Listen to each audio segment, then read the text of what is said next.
Bienvenue dans le Flash Info. Merci de nous suivre sur RTI 1. Voilà 4 ans que l'Union européenne débloque chaque année plus de 656 milliards de francs CFA. Une somme pour soutenir les projets de développement de la Côte d'Ivoire, les projets sociaux et la promotion de la démocratie. Ces informations ressortent de la première édition de la journée de la coopération Côte d'Ivoire-Union européenne. Steve Assi et Francis Boifo. Des stands pour marquer la présence de l'Union européenne UE en Côte d'Ivoire. De l'indépendance en 1960 à 2016, ce sont des centaines de projets que l'UE a réalisés. L'Union européenne appuie la Côte d'Ivoire dans les domaines des infrastructures, de l'agriculture, du commerce, du social et de l'aide budgétaire.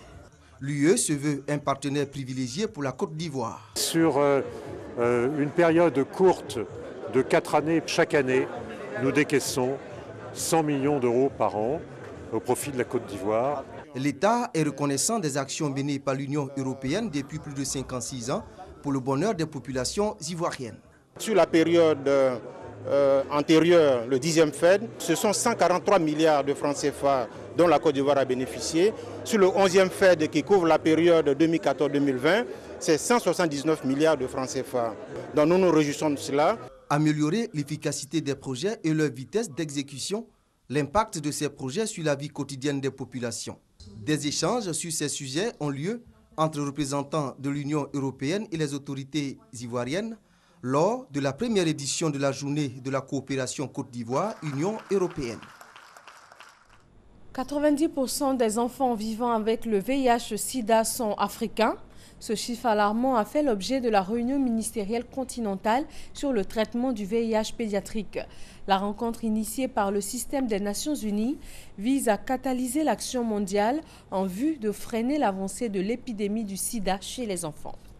Aux Comores, l'élection présidentielle reprend mercredi 11 mai dans 13 bureaux de vote de l'île d'Anjouan.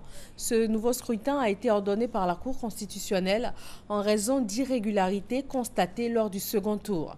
Dans cette course à la magistrature suprême, 2 candidats sont au coude à coude, l'actuel vice-président Mohamed Ali Soualihi et l'ancien président Azali Assoumani. Ce vote pourrait donc faire toute la différence. Le gouvernement français utilise la Constitution pour faire passer sans vote la loi travail à l'Assemblée. Plusieurs milliers de personnes se sont rassemblées hier soir en France. Des incidents ont même éclaté. Des grèves et des manifestations sont annoncées pour les 17 et 19 mai prochains.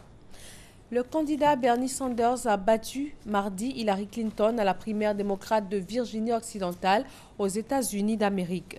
Une victoire qui ne remet pas pour autant en cause le statut de favorite de l'ancienne secrétaire d'État de Barack Obama, Hillary Clinton. Il est décédé le 11 mai 1981. 35 ans après, les amoureux du reggae continuent de rendre hommage à Bob Marley. Il a rencontré de son vivant un succès mondial et reste à ce jour le musicien le plus connu et le plus vénéré de ce genre musical. Bob Marley a vendu plus de 200 millions de disques à travers le monde. Voilà, merci de rester avec nous sur RTI 1. Nous vous retrouvons à 13 h pour plus d'informations.